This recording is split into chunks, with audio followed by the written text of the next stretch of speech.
Oh, I am new to payments. I've spent 20 years doing something else and now I want to move into payments and product management. Is that possible? Or how should I go about making my career into payments, data and product management? What are the first kind of steps that I should be looking at when I want to learn about payments and product management? Lots of questions and we all struggle to find these answers at times. We have been talking a lot about payments, core domain topics, data, business analysis, and various other things on this channel. But this time, in this video, we are actually going to talk to someone who has embarked on this journey, who has been also watching some of the videos on our channel here, and somebody who has transitioned himself from being a project manager to a product manager. He will also talk to us and explain what's the fundamental difference between the two things, the two worlds, hands on, in the real world, real time.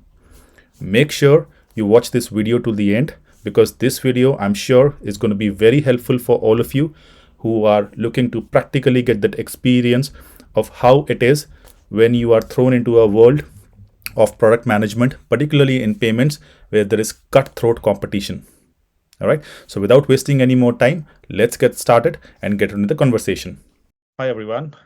Today we have a different video for all of you. Today we have got Oscar Fuller with us. I will let Oscar introduce himself and then I will get going into the conversation. Oscar, over to you.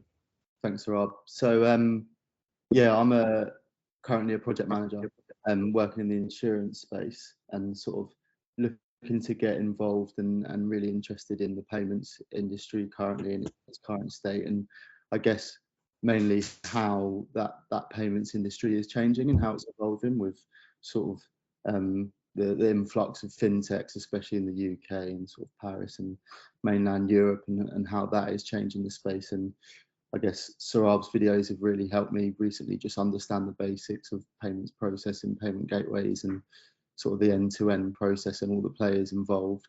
And I hope this conversation can sort of help other people as well who are looking to get into the payment space and beginners like myself who come from a background such as project management and not particularly a finance background, but want to understand further and at a basic level and then maybe more in depth in the future. Yep, sure. Thanks, Oscar. Thanks for the introduction. So yeah, I am myself a manager. I am also a PMP certified project manager. But then, yeah, I think for the sake of our viewers, we would probably see what would be interesting for them to know. So somebody who's new to payments, a lot of people who come to my channel are very new to payments. And one of the things that I always try to focus on my channel is to keep the content very, very simple for a layman.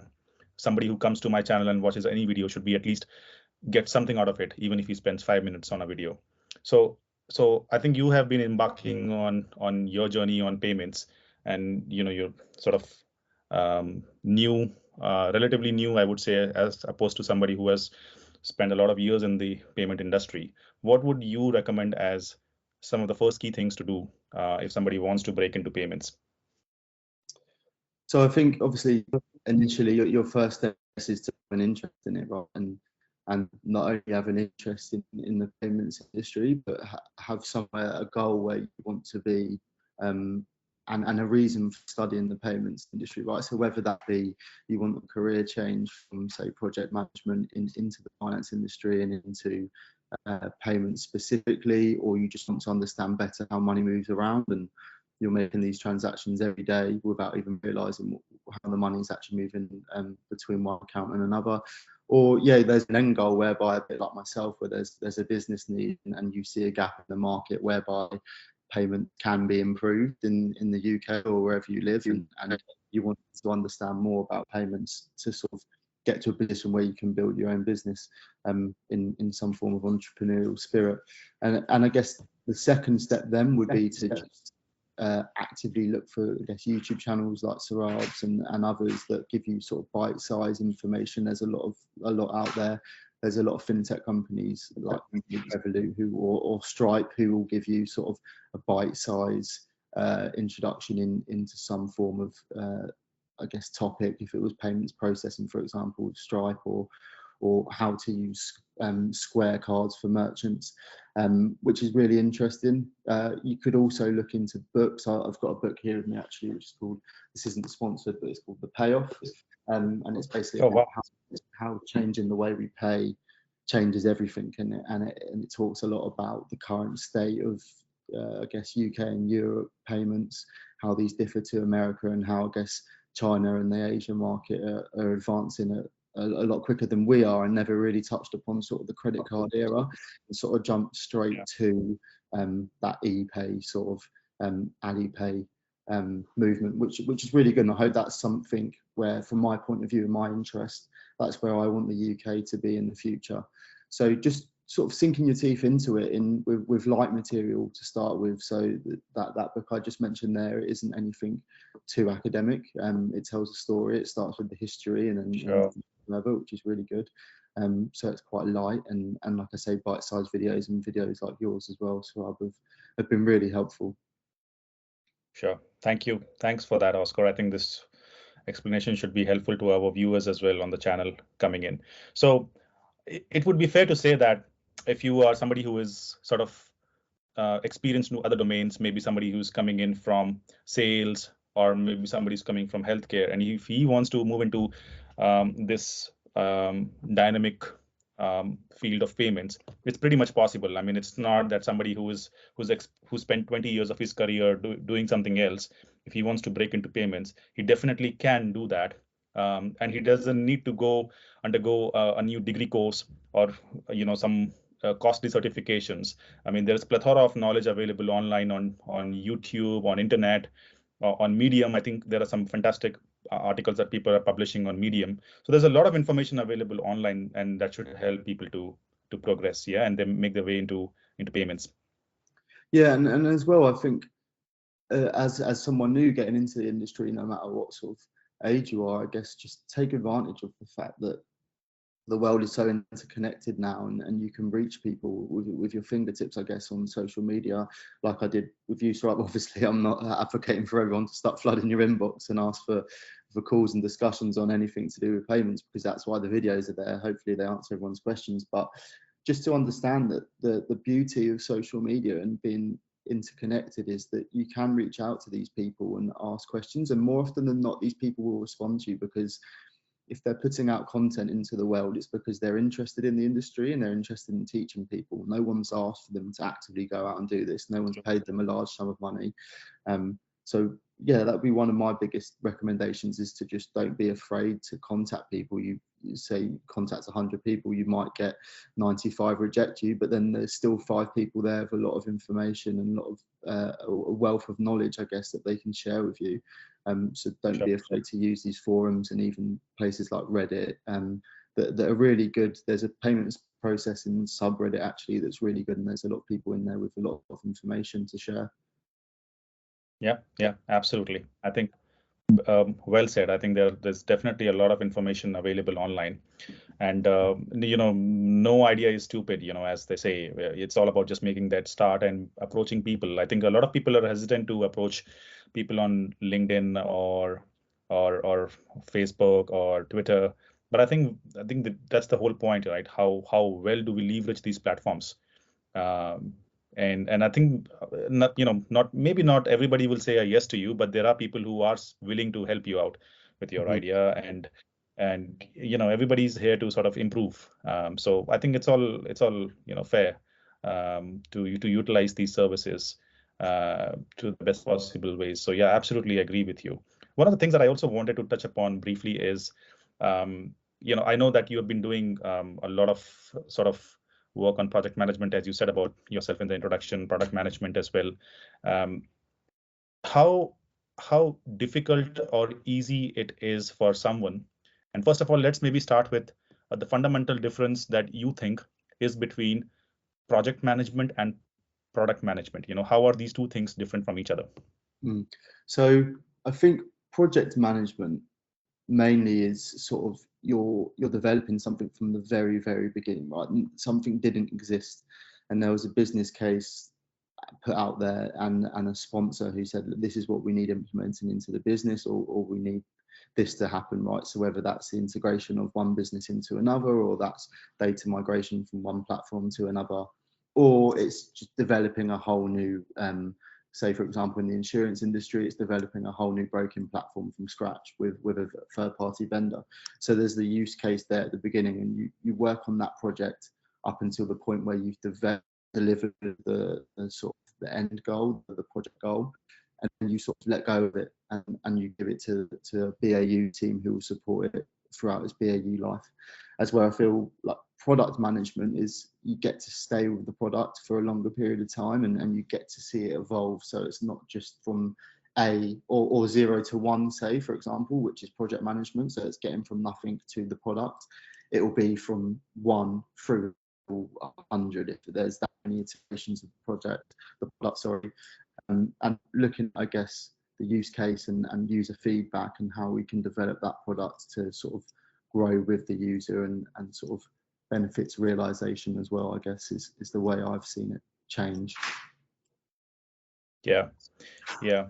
And do you also think that when we talk about product management, what we do as product managers or product owners um, in a tech company versus, say, what we do when we try to work on our own products, these are two different games altogether. I mean, much of it of what we do, we talk about, for instance, when we work in a tech company, we look at things like agile, scaled agile, some of the the best things that industry is doing today when it comes to moving to a highly agile product management path, right? So we try to do those things, but yet we sort of falter at times. Yet we find it difficult to achieve our milestones, complete our features, etc. We see that more often than not across a variety of tech companies, across a variety of projects that I've been a part of as well. But when it comes to, say, being a product manager for your own self, when you are working for something that's very close to your heart, your own idea, your own baby. So how is that different from the product management that you do as an employee of a company? I think the main difference there is that there's some sort of, as you touched on, it's sort of to personify is sort of like your own baby, and there's that emotional attachment there. So one of the main things you have to do when you're product managing your own product, I guess, is you need to be willing to absorb and take on criticism and have people poke holes in your product idea. But then the challenge with your own product is that that emotional attachment is there, and you need to understand that someone criticizing your product isn't completely unraveling it, and they're not doing it in a malicious way at all. You need to sort of take away the emotion from it and put up a blinder almost to say, right, that's a great bit of feedback, to be honest, for me, and that's something that I can work on to then help develop the tool. And I think a lot of people may sometimes see it as that open-ended criticism as something that has an emotional attachment, and this person doesn't believe in my product at all, and it might put you down and it might stop you from actually delivering that. As where what you need to see is that you've gone to that person for some form of criticism on your tool because you feel as if their input would be beneficial. And if it is critical, I'm sure it's not coming from a malicious place, and it's there to actually be constructive. And it's sort of taking that on board to develop your tool and go back to that person in, say, however long it takes you, say a month's time, with another iteration, and say, look, I've done this now. Does this give the tool more benefit? And more likely than not, it will do. So it's sort of taking away that emotional aspect as much as you possibly can, because it is your baby, and you want it to succeed, and most likely it won't at the MVP stage. And it will take iterations, right? You look at these massive unicorn fintech companies, most of them have been around for 10 years before you've ever heard of them, right? So I know we were discussing earlier rather about Revolut, and banks like Monzo as well have been around for ages, and it's people are only just starting to hear about them now. But for the owners of those companies, like Tom Bloomfield at Monzo, I'm sure he's had that on his brain for the past 10 years, and we're only just hearing about it now. And I'm sure there was a lot of pushback when they first came about, because a lot of the time with new products as well is it's new, right? It's sort of disrupting industry, and the payments industry itself is an age-old industry, and it may be set in its ways. There's a lot of regulation around it, and for these fintechs to grow and new products in the market to grow, there needs to be a culture shift, and you need to remove that emotional aspect to help push that culture. Yeah, no, and it actually reminds me of this series that I saw on Netflix. I don't know if you have seen this, but there's this series on the founder of Spotify, Daniel Ek. Yes, I did see This that. I series. haven't actually watched it. No. Yeah, I think it's brilliant, and I think they have actually showed in that series, the kind of the pain, the pressure, the vulnerabilities that you have to go through when you are sort of conceiving an idea. Where the challenges when you see around you when the world writes you off. So I think what we are trying to say here is don't give up. Yeah, I mean your MVP may not work initially, and it takes time for an idea to be accepted Mhm. as in general use by everybody. So it takes time. It's like wine. It takes time to Yeah. get its taste. Yeah.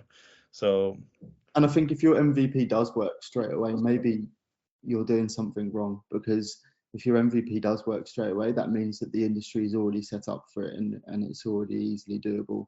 So therefore, someone else is probably doing it. So there's some big bank with more resource and more money is doing it if it works straight away.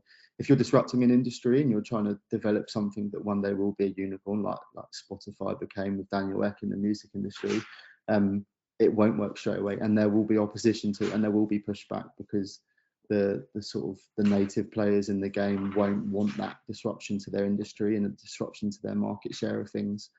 But you've identified something where there is a gap in the industry and it will work, and maybe that is 10 years down the line, because a lot of these things need a cultural shift. A lot like with Spotify, for example, there was Napster before Spotify, and that didn't really work out, but Daniel Ek still progressed with it, and still sort of delivered this new streaming service, and which is now commonplace, right? A lot of us have Spotify on our phones and we wouldn't think anything of it, but there was probably a painstaking few couple of years for the guys who developed the app to actually break down the regulations in the industry and sort of adopt change.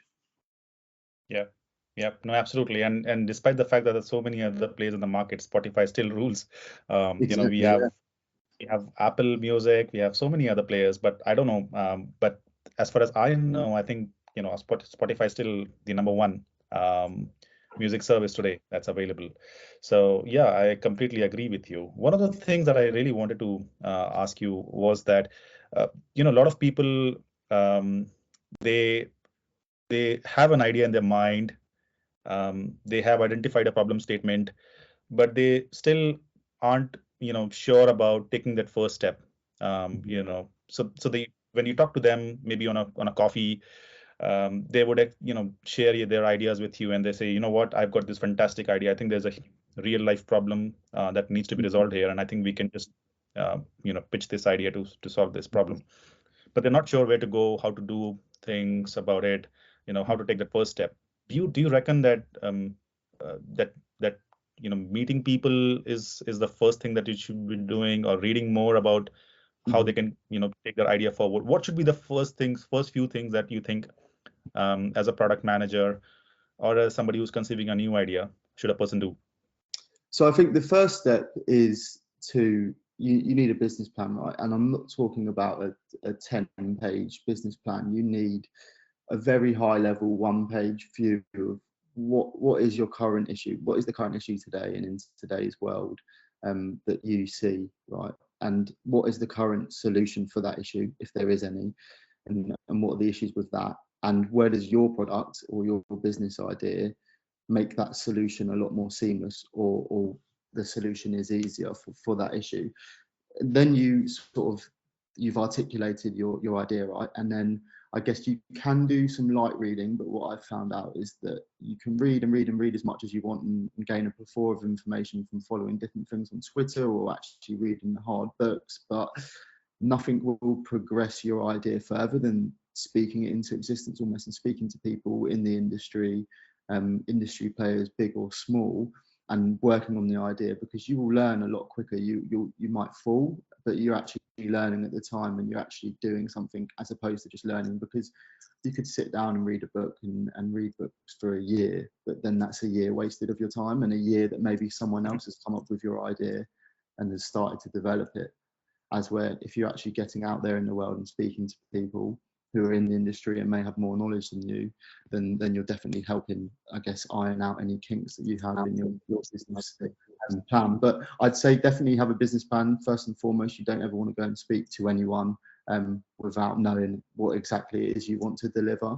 You can have an idea, but you need to articulate that idea to someone and explain what is the issue today and how will you solve it. Sure. Sure. Yeah. No, absolutely. I think it's very critical to talk to people, to real people who have been there, done that, or maybe, at least give you the right direction. And like we discussed initially, right? Maybe not everybody's ready. Maybe people are busy. So, we're not judging anyone here, but then there might be some people who might just say yes. And you just need to just wait for that one yes. And, one conversation then leads to the other. And then I think that's what you should be looking for. So yeah, I think I completely agree with you. I mean, this is fantastic, Oscar. I think this is really valuable information for all of our viewers here who come to our channel to learn payments and product management. Any last things, any last parting thoughts that you would want to share with our audiences here? I guess I'd say don't be afraid to start. Right, there's no age cap on starting a business, and there's many people that have started very young, as we know. Some of the most famous people in the tech industry have started very young and sort of have come from good stock in terms of they've gone to Stanford or Harvard or somewhere. But if you're late 20s like I am, or early 30s, you can still start and get your idea out into the world. And you will never know that your idea will work until you at least try to deliver it. And you will kick yourself in 10 years' time if you see your idea come to life through someone else's hands. So I'd say, yeah, if you've got an idea, if you're interested in the payments industry, if you're worried about regulations or how it will work, the best thing to do is get out there, get speaking to people, and sort of try and come up with those solutions, because no one will hand them to you. You need to go out there and find them yourselves. Sure. Yep. Thanks a lot, Oscar. Thanks a lot for your time this morning. I really appreciate you taking out time over the weekend and talking to us. And I hope we have many more fruitful conversations down the line as well, the benefit of our viewers. Thank you very much, Saurabh.